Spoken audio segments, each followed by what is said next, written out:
Hello বন্ধুরা, কেমন আছেন সবাই? আশা করি সকলে অনেক অনেক ভালো আছেন এবং আমি আল্লাহর রহমতে এবং আপনাদের সকলের দোয়ায় অনেক অনেক ভালো আছি। তো বন্ধুরা, আজকে আমি আপনাদের সাথে 2018 সালে রিলিজ পাওয়া একটি অ্যাকশন সাই-ফাই সিনেমা দ্য ম্যাগ মুভিটি সম্পূর্ণ এক্সপ্লেন করতে যাচ্ছি। এবং এই সিনেমাটিতে আপনারা দেখতে পারবেন সমুদ্রের গভীর থেকে উঠে আসা একটি দৈত্যাকার হাঙর কিভাবে মানুষদের মারতে শুরু করে এবং মানুষেরাই বা কিভাবে সেই হাঙরটিকে ধ্বংস করেছিল। তো গাইস, বেশি কথা না বাড়িয়ে চলুন চলে যাচ্ছি মূল ভিডিওতে। তো সিনেমার শুরুতে আমরা সমুদ্রের গভীরে একটি সাবমেরিন দেখতে পাই, যে সাবমেরিনটা মূলত কোনো কিছুর আক্রমণের ফলে সমুদ্রের গভীরে আটকে গিয়েছিল এবং সেখানে থাকা নাবিকদের উদ্ধার করার জন্য 3জন রেস্কিউ মেম্বারকে পাঠানো হয়েছিল। এদের মধ্যে রয়েছে আমাদের এই সিনেমার মেইন ক্যারেক্টার জোনাস এবং তার সাথে রয়েছে তার 2 বন্ধু। তো আমরা এখানে দেখতে পাই সেই সাবমেরিনটিতে আক্রমণ করার ফলে বেশিরভাগ মানুষই সেখানে মারা গিয়েছিল এবং যারা বেঁচে ছিল তারা খুব বাজেভাবে আহত হয়ে আছে। তো জোনাস এখানে একটি আহত নাবিককে তার কাঁধে করে নিয়ে রেস্কিউ সাবমেরিনের দিকে যাচ্ছিল। ঠিক তখনই তাদের সেই সাবমেরিনটাতে কোনো একটি বড় বস্তু বাইরে থেকে আক্রমণ করে এবং জোনাস এখানে বুঝতে পারে যে বাইরে হয়তো বড় কোনো একটি প্রাণী রয়েছে, কিন্তু তাদের মধ্যে কেউই জানতো না যে বাইরে কি রয়েছে, এবং যার জন্য জোনাস সেই নাবিকটিকে নিয়ে তাদের সাবমেরিনে উঠে যায়।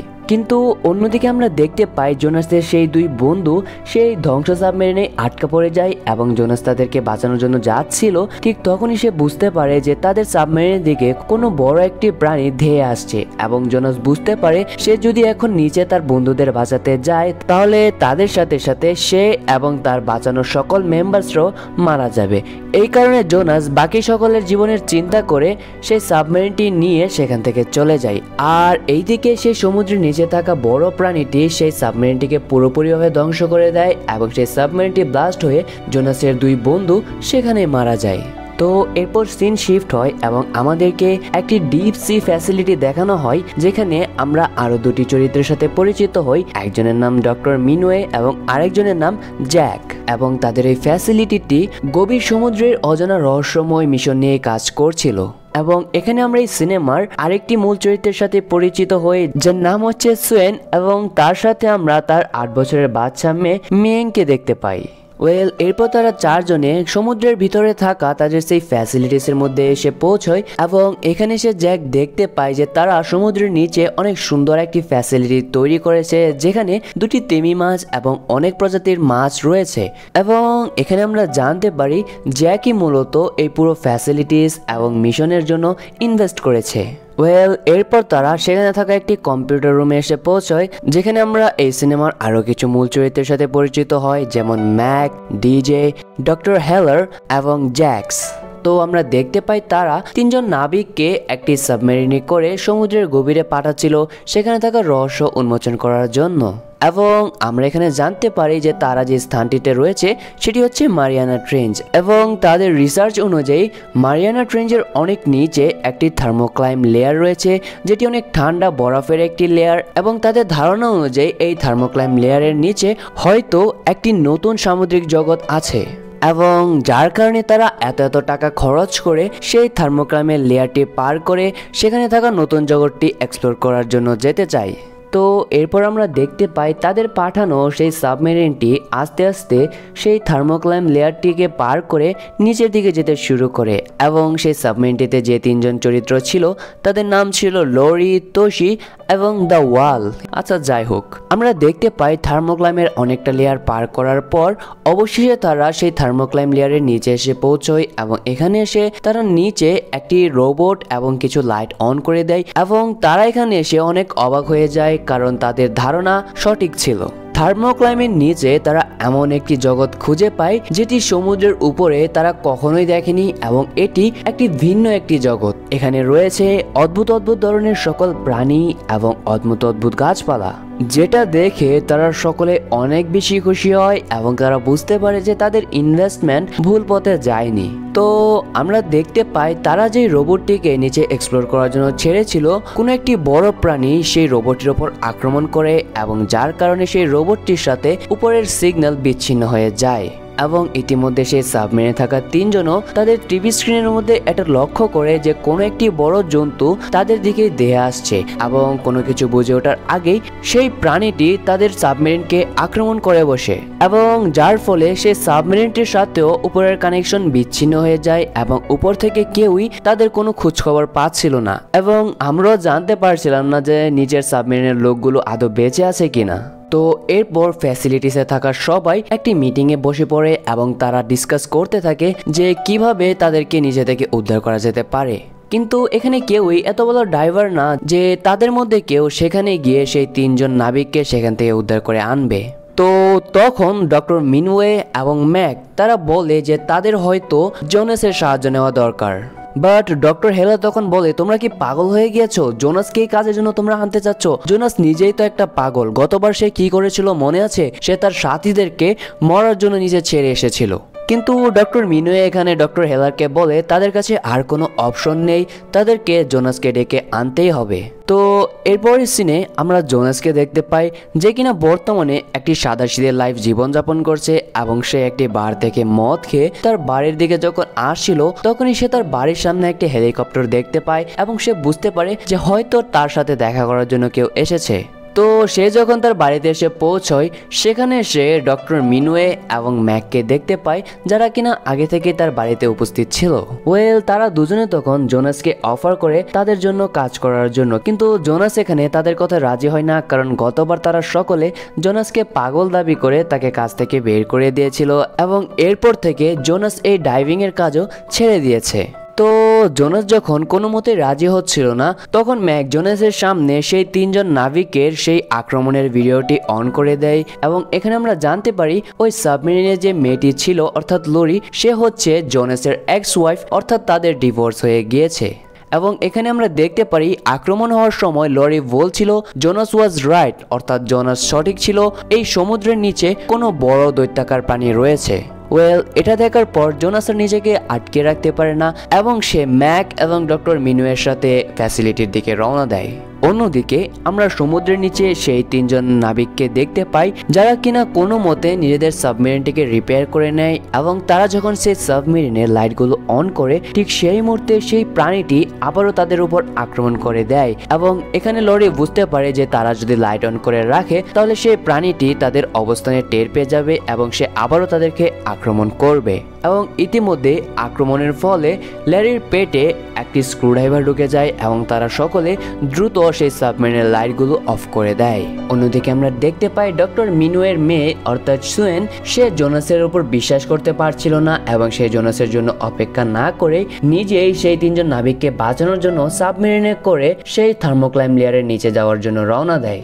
আর ততক্ষণে সেখানে জোনাসরা চলে আসে। তখন জ্যাক্স ডক্টর মিনওয়েকে জানায় যে সুয়ান একাই সেই নাবিকদের বাঁচানোর জন্য চলে গেছে, যেটা শুনতে পেয়ে ডক্টর মিনওয়ে অনেকটা ভয় পেয়ে যায় এবং সে তাড়াহুড়া করে জোনাসকে পাঠানোর জন্য রেডি হয়ে যায়। তো এরপরের সিনে আমরা দেখতে পাই জোনাসও একটি সাবমেরিনে করে সেই থার্মোক্লাইম লেয়ারের দিকে যেতে শুরু করে। অন্যদিকে সুয়েন কিন্তু তার সাবমেরিন নিয়ে সেই থার্মোক্লাইমের নিচে চলে এসেছিল এবং সে যখন ওই ধ্বংস সাবমেরিনের কাছে যাওয়ার চেষ্টা করছিল ঠিক সেই মুহূর্তে তার সাবমেরিনের উপরও কোন একটি প্রাণী আক্রমণ করে বসে এবং আমরা দেখতে পাই এটি একটি অনেক বড় স্কুইড, অর্থাৎ অনেক বড় একটি অক্টোপাস, যেটি কিনা সুয়েনের সাবমেরিনটিকে খুব শক্ত করে ধরে ফেলে এবং আস্তে আস্তে সেই সাবমেরিনটিকে প্রেসার দিতে শুরু করে যাতে সে ওই সাবমেরিনটিকে ভেঙে সুয়েনকে মেরে ফেলতে পারে। তো আমরা দেখতে পাই সেই স্কুইডটি সুয়েনের সাবমেরিনে এত বেশি প্রেসার দিচ্ছিল যে কারণে তার সাবমেরিনটি আস্তে আস্তে প্রায় ভাঙার পর্যায়ে চলে আসে। ঠিক তখনই সেই স্কুইডটি সুয়েনের সাবমেরিনে চাপ দেওয়া বন্ধ করে দেয় এবং ঠিক সেই মুহূর্তে সুয়েন একটি লোমহর্ষকর দৃশ্য দেখতে পায়। সে দেখতে পায় অনেক বিশাল আকৃতির একটা মেগালোডন শার্ক সেই স্কুইডটিকে মেরে তার মুখে করে নিয়ে যাচ্ছে, যেটি দেখে সুয়েন অনেক অবাক হয়ে যায় এবং সে উপরে থাকা ক্রু মেম্বারদের জানায় যে এটি একটি অনেক বড় হাঙর। কিন্তু জোনাস উপর থেকে জানায় যে এত বড় হাঙর কখনোই হতে পারে না, এটা কোনো হাঙর না, এটা একটি মেগালোডন। যেটি জানতে পেরে উপরে থাকা সবার একেবারে হোশ উড়ে যায়, কারণ আজ পর্যন্ত পৃথিবীর মানুষেরা জানতো যে মেগালোডন শার্ক একটি বিলুপ্ত প্রাণী এবং বর্তমানে পৃথিবীতে আর কোনো মেগালোডন শার্কের প্রজাতি বেঁচে নেই। তো যাই হোক, আমরা দেখতে পাই সুয়েনের সাবমেরিনটি খুব বাজেভাবে ড্যামেজ হয়ে গিয়েছে এবং যেহেতু তার সাবমেরিনের লাইট অন ছিল সেই কারণে ওই মেগালোডন শার্কটি সুয়েনের সাবমেরিনের দিকে আক্রমণ করার জন্য আসতে থাকে এবং সুয়েনের সাবমেরিন যেহেতু ড্যামেজ ছিল সেই কারণে সে ওই লাইটগুলো অফ করতে পারছিল না। ঠিক তখনই জোনাস উপর থেকে ওয়াটার গ্রেনেড ছুটতে শুরু করে, যেগুলো থেকে আশেপাশে আলো ছড়াচ্ছিল, যার কারণে সে মেগালোডন শার্কটি ডিস্ট্রাক্টেড হয়ে যায় এবং সে জোনাসের ছোড়া ওই গ্রেনেডগুলোর দিকে যেতে শুরু করে এবং এদিকে জোনাস সুয়েনকে বলে সে যেন তার সাবমেরিনটি নিয়ে উপরে চলে যায়, কারণ তার সাবমেরিনটি অনেক বাজেভাবে ড্যামেজ হয়ে গিয়েছে। সুয়েন তখন জোনাসের কথা শুনে সেখান থেকে চলে যায় এবং জোনাস তার সাবমেরিনটিকে নিয়ে সেই ধ্বংস সাবমেরিনটির সাথে যুক্ত করে এবং সে আস্তে আস্তে সেখানে থাকা সকল ক্রু মেম্বারদেরকে উপরে তুলতে শুরু করে। কিন্তু ততক্ষণে সেখানে সেই মেগালোডন শার্কটি চলে আসে। তখন তোশি নিজের বন্ধুদের বাঁচানোর জন্য তাদের সাবমেরিনটি থেকে জোনাসের সাবমেরিনটি ডিসকানেক্টেড করে দেয় এবং যার কারণে লোরি এবং ওয়ালতো বেঁচে যায়, কিন্তু সেই মেগালোডন শার্কটি তোশিকে সেখানেই মেরে ফেলে। তো এখানে জোনাসের আর কিছুই করার ছিল না, কারণ তোশি তার বন্ধুদের বাঁচানোর জন্য নিজের জীবনকে স্যাক্রিফাইস করে দিয়েছে। এরপর জোনাস লোরি এবং ওয়ালকে নিয়ে সমুদ্রের উপরে উঠে আসে, অর্থাৎ তাদের ফ্যাসিলিটিসে ফিরে আসে এবং এখানে আমরা দেখতে পাই সুয়েন জোনাসকে দোষারোপ করতে শুরু করে। সে বলতে থাকে যে জোনাসই ইচ্ছে করে তোশিকে সেখানে ফেলে এসেছে মরার জন্য। জোনাস এখানে সুয়েনের কথা শুনে অনেক রেগে যায় এবং সে সুয়েনকে ভালো মন্দ কথা শুনিয়ে সেখান থেকে রাগ করে চলে যায়। এরপরের সিনে আমরা দেখতে পাই ডক্টর হেলার জোনাসের কাছে আসে এবং সে জোনাসের কাছে ক্ষমা চায়, কারণ সেই গতবার জোনাসকে পাগল বলে দাবি করেছিল এবং সে জোনাসের কোনো কথাই বিশ্বাস করেনি এবং জোনাসও ডক্টর হেলারকে মাফ করে দিয়ে সেখান থেকে চলে যায়। তো এইদিকে জোনাস নিজের রুমে এসে গোসল করছিল, ঠিক তখনই তার দরজায় কেউ একজন নক করে এবং সে যখন দরজা খুলে সে দেখতে পায় সুয়েন তার কাছে ক্ষমা চাওয়ার জন্য এসেছে এবং সুয়েন এখানে তার ব্যবহারের জন্য জোনাসের কাছে ক্ষমা চায় এবং সুয়েন তখন জোনাসকে তার জীবন বাঁচানোর জন্য ধন্যবাদ দিয়ে সেখান থেকে চলে যেতে লাগে। কিন্তু যাওয়ার আগে সে আবারও জ্বালানা দিয়ে উকি দিয়ে জোনাসকে একবার দেখে যায় এবং এখানে আমরা বুঝতে পারি যে সুয়েনের মনে হয়তো জোনাসের জন্য কোনো ফিলিংস জন্ম নিতে শুরু করেছে। ততক্ষণে সেখানে জ্যাক চলে আসে এবং জ্যাকের কথা এখানে আমরা জানতে পারি যে মিয়েং এরও তার হাজবেন্ডের সাথে ডিভোর্স হয়ে গিয়েছে এবং জোনাসেরও তার ওয়াইফের সাথে ডিভোর্স হয়ে গেছে, অর্থাৎ এখানে কিন্তু খুব ভালো একটা ম্যাচিং হতে পারে। এটার হিন্ট জ্যাক আমাদেরকে আগে দিয়ে দিল। তো এদিকে আমরা দেখতে পাই সকল ক্রু মেম্বাররা একটি রুমে বসে মেগালোডন নিয়ে কথা বলছিল যে এই যুগেও মেগালোডন খুঁজে পাওয়া খুবই অবিশ্বাস্য একটি ব্যাপার এবং তারা প্ল্যান করতে থাকে যে তারা থার্মোক্লাইমের নিচে থেকে সেই মেগালোডনটিকে ধরে নিয়ে আসবে। কিন্তু জোনাস এখানে এটিতে সহমত ছিল না, কারণ এটি করলে সেই মেগালোডনটির সাথে সাথে মানুষেরও জীবনের হুমকি হয়ে দাঁড়াবে। অন্যদিকে আমরা দেখতে পাই মিয়েং একটি বল নিয়ে খেলতে খেলতে একটি নির্জন স্থানে চলে আসে যেখানে কোনো মানুষজন নেই এবং সে যখন গ্লাসের বাইরে পানিতে তাকায় সেখানে সে বিশাল আকৃতির একটি মেগালোডন শার্ককে দেখতে পায়, যেই শার্কটি মিয়েনের দিকে আসছিল এবং মিয়েনও সেখানে দাঁড়িয়ে দাঁড়িয়ে ভয়ে ভয়ে সেই হাঙরটিকে দেখছিল। ঠিক সেই মুহূর্তে সেই মেগালোডন শার্কটি সেখানে থাকা গ্লাসে খুব জোরালো একটি কামড় দেয় এবং যার কারণে পুরো ফ্যাসিলিটিসে এক ধরনের নড়াচড়া শুরু হয় এবং এখানে আমরা বুঝতে পারি যে ওই মেগালোডন শার্কটি হয়তো কোনো মতে সেই থার্মোক্লাইম লেয়ারের বাইরে চলে এসেছে। তো ফ্যাসিলিটিসে এত বড় একটি নড়াচড়া হওয়ার ফলে তারা খুব ভালোভাবে বুঝতে পারে যে কোনো কিছু একটা হয়েছে এবং যেই কারণে জোনাস, সুয়েন এবং জ্যাক তারা তিনজনই মিলে মিয়েংকে খোঁজার জন্য দৌড়াতে শুরু করে। আর একটি পর্যায়ে জোনাস এবং সুয়েন এসে মিয়েংকে খুঁজে পায়, যে কিনা অনেক ভয়ে ছিল এবং সে বলছিল যে গ্লাসের বাইরে একটি মনস্টার রয়েছে। ততক্ষণে সেখানে জ্যাকও চলে আসে আর জ্যাক এবং জোনাস এখানে দেখতে পায় গ্লাসের মধ্যে খুব বড় একটি কামড়ের দাগ রয়েছে। এমন মনে হচ্ছিল যে কোনো একটি বড় প্রাণী সেই গ্লাসে কামড় দিয়েছে।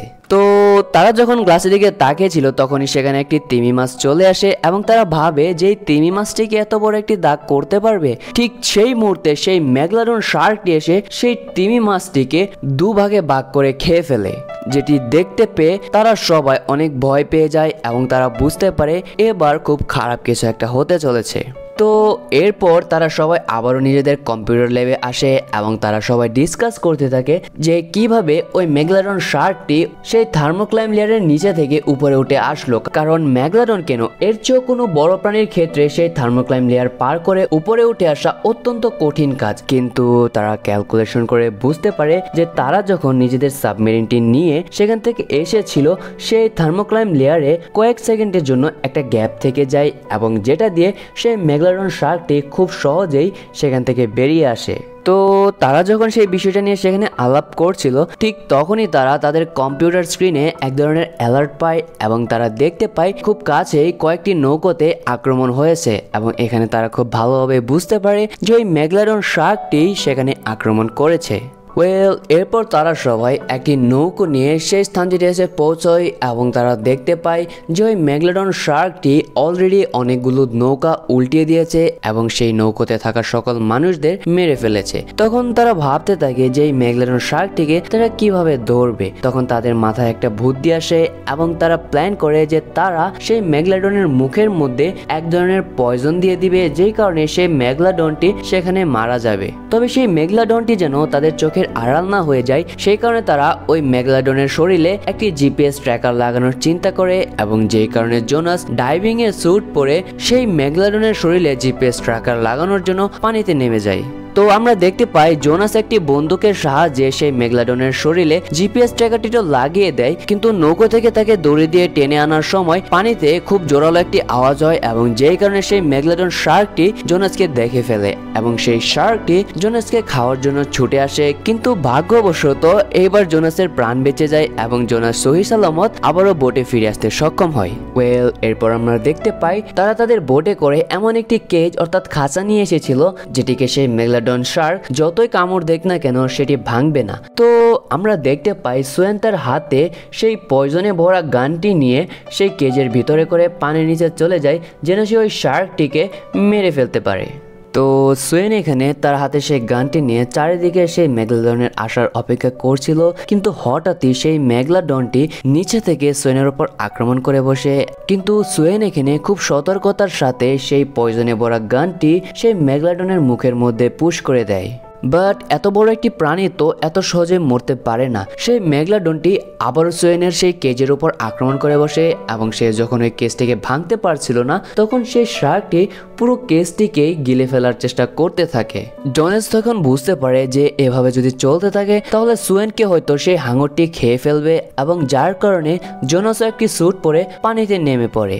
এবং এদিকে আমরা দেখতে পাই ওই কেজের দড়িটি যে স্টিলের সাথে লাগানো ছিল সেই লোহার যন্ত্রটি ভেঙে পানির নিচে চলে যেতে শুরু করে এবং সেই লোহার যন্ত্রটি যদি আস্তে আস্তে পানির গভীরে তলিয়ে যায় সেই সাথে সোয়েনও সেই কেজের সাথে সাথে পানির নিচে তলিয়ে গিয়ে সেখানে মারা যাবে। কিন্তু সময় মতো সেখানে জোনাস চলে আসে এবং জোনাস সোয়েনকে সেখানে বাঁচিয়ে নেয় তো ঠিকই, কিন্তু ঠিক সেই মুহূর্তে ওখানে ওই হাঙরটিও চলে আসে। কিন্তু সৌভাগ্যবশত তারা সেখানে আগে থেকে একটি বড় রশি ফিট করে রেখেছিল যেটির কারণে সেই হাঙরটি ওই রশিতে আটকে যায় এবং জোনাস এবং সোয়েনকে সেই হাঙরটি খেতে পারে না।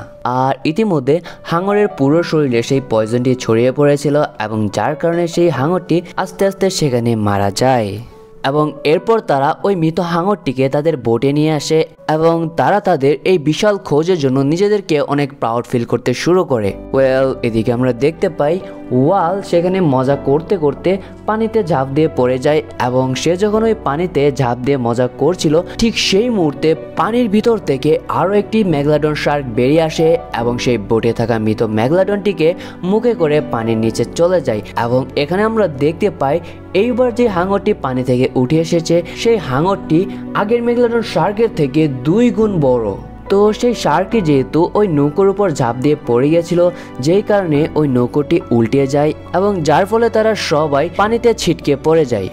আর এখানে আমরা দেখতে পাই সোয়েনের বাবা ডক্টর মিনওয়ে খুব বাজেভাবে আহত হয়ে যায়। আর অন্যদিকে ডক্টর হেলার এবং জ্যাক্স নৌকো থেকে অনেকটা দূরে ছিটকে পড়েছিল এবং সেই মেগালডন শার্কটি তাদের দুজনকে দেখে ফেলে। আমরা দেখতে পাই সেই মেগালডন শার্কটি আস্তে আস্তে জ্যাক্সের দিকে এগিয়ে আসতে শুরু করে, কিন্তু ডক্টর হেলার এখানে জ্যাক্সকে বাঁচানোর জন্য পানিতে তার হাত পা নড়িয়ে আওয়াজ করতে শুরু করে, যেই কারণে সেই মেগালডন শার্কটি জ্যাক্সকে না খেয়ে ডক্টর হেলারকে খেয়ে ফেলে। অ্যান্ড ডক্টর হেলারের এই স্যাক্রিফাইসের জন্য জ্যাক্স এবারের মতো প্রাণে বেঁচে যায়। তো এরপর আমরা দেখতে পাই তারা সবাই দুটো ছোট নৌকো নিয়ে তাদের ফ্যাসিলিটিসে যাওয়ার জন্য রওনা দেয়, আর সেই হাঙরটিও তাদের পিছু করতে শুরু করে।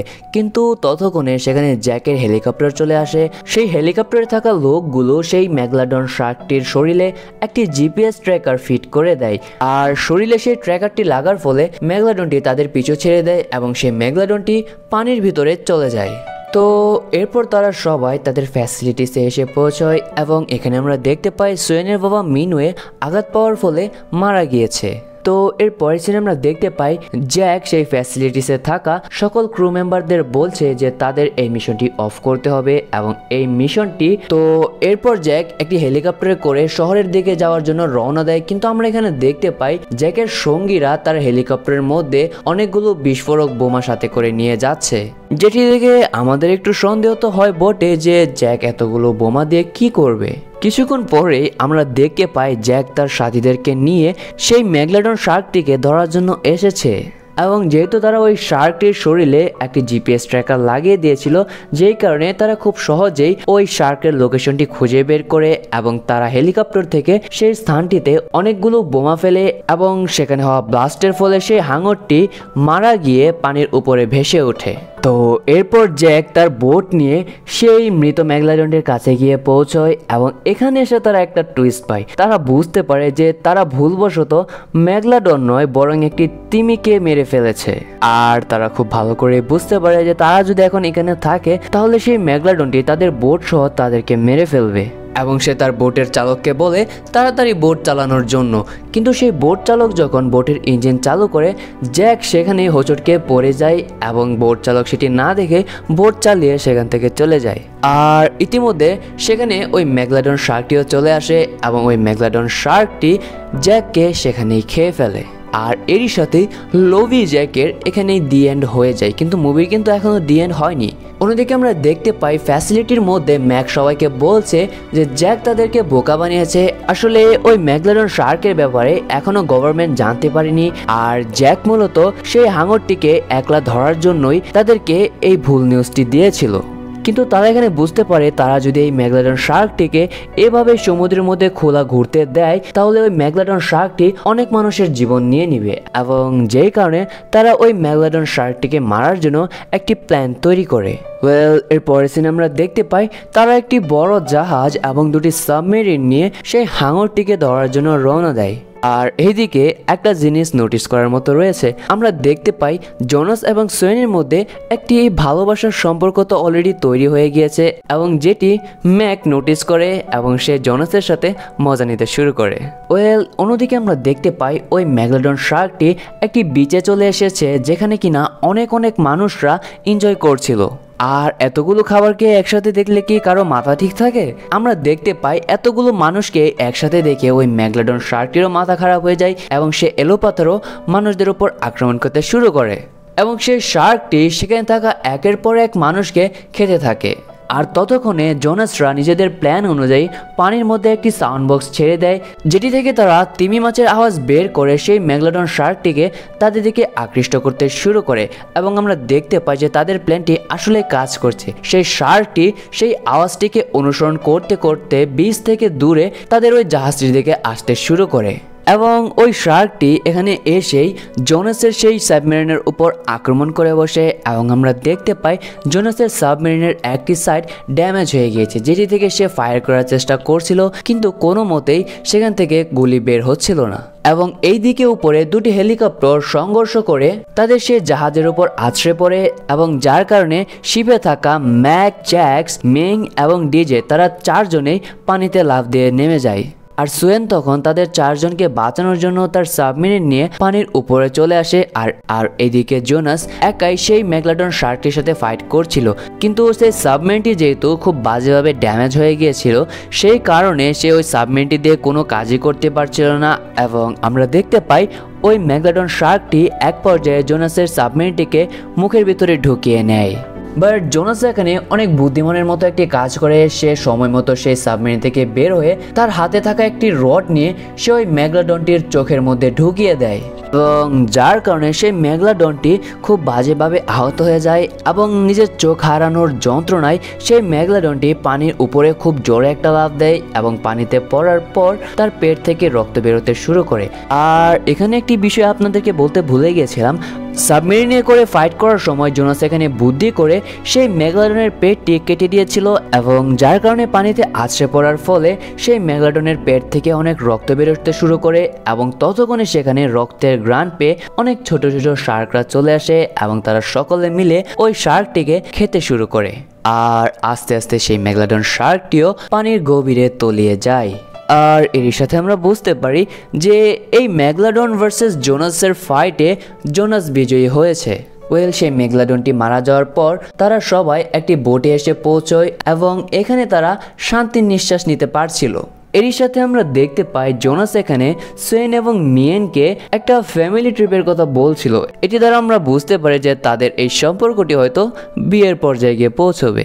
আর এরই সাথে এই অসাধারণ একটি মোমেন্টের মাধ্যমে এই সিনেমাটি এখানেই শেষ হয়। ওয়েল গাইস, কেমন লাগলো আজকের এই এক্সপ্লেনেশন ভিডিও? আশা করি আপনাদের কাছে এই মুভিটি অনেক ভালো লেগেছে। এই সিনেমার দ্বিতীয় পর্বটি রিসেন্টলি রিলিজ পেয়েছে, যেটিও আমি পরবর্তীতে আমার চ্যানেলে এক্সপ্লেন করে দিব। তাই আপনাদের কাছে রিকোয়েস্ট থাকবে আমার চ্যানেল থেকে আবারও ঘুরে যাওয়ার জন্য। আর ওই ভিডিওটির নোটিফিকেশন পাওয়ার জন্য আপনাদেরকে কি করতে হবে, সিম্পলি আমার চ্যানেলটিকে সাবস্ক্রাইব করে পাশে থাকা বেল বাটনটি প্রেস করে দিতে হবে। তাহলে পরবর্তী ভিডিওটি আপনারা আমার চ্যানেল থেকে দেখে নিতে পারবেন। তো গাইজ, দেখা হচ্ছে এর পরের ভিডিওতে। Until then, take care, bye by.